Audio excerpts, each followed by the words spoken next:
Hi everyone, we're ready to open up our egg.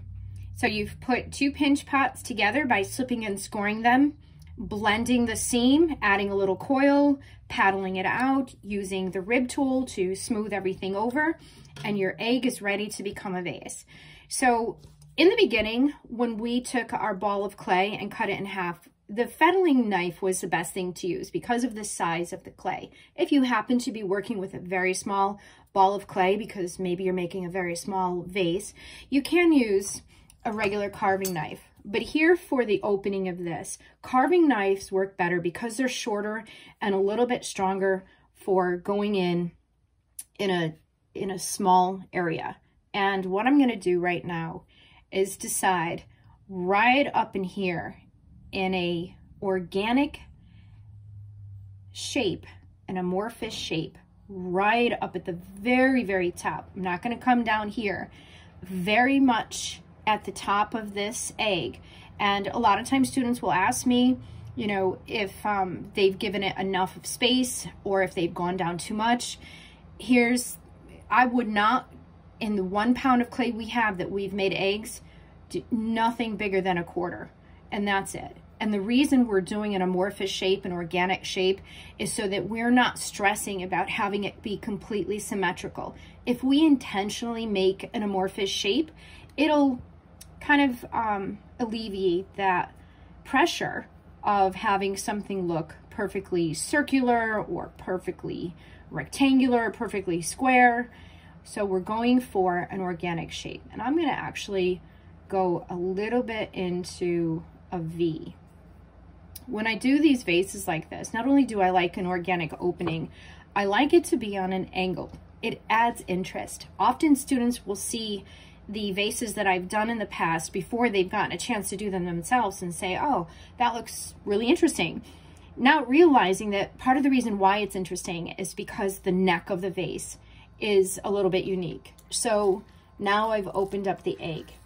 It looks like an opened chocolate Easter egg to me, only not chocolatey. So what do I do now? Now that I've opened it, I can actually see the thickness of it right here.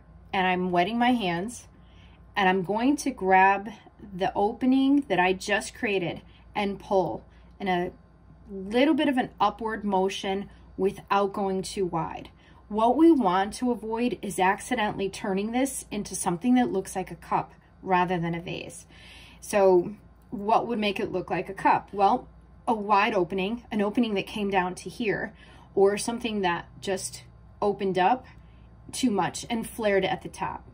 So we want to say, just keep our fingers pulling up and straight. And what I'm doing is I'm thinning the rim. That's going to give it a more sophisticated look. So not only does it have an organic edge to it, it has a more sophisticated look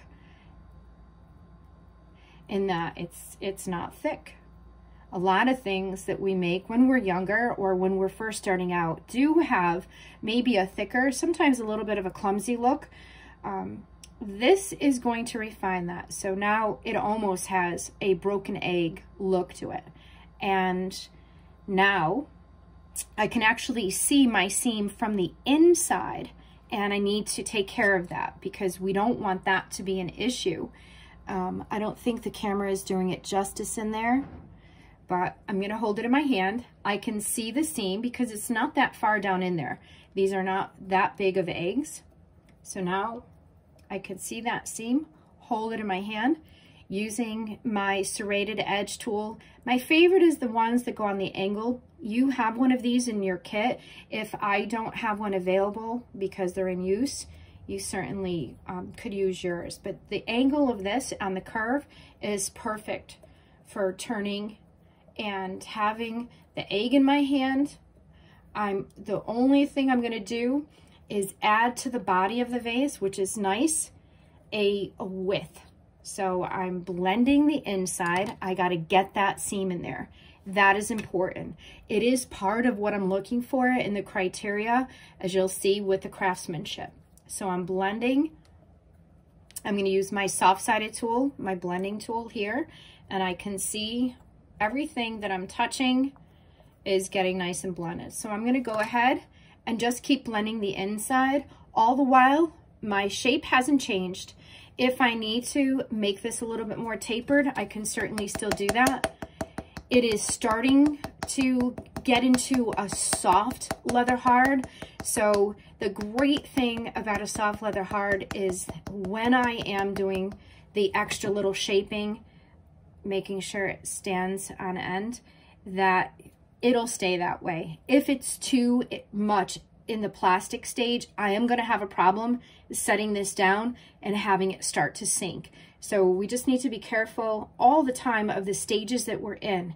In the most plastic stage, we want to model it. We want to attach the two pinch pots together. We want to do any kind of alterations for modeling in that stage, and then let it sit for a little while.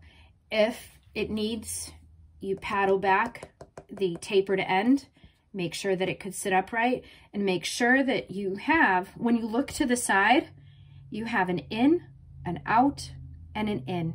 And that's how you know you've got that successful form.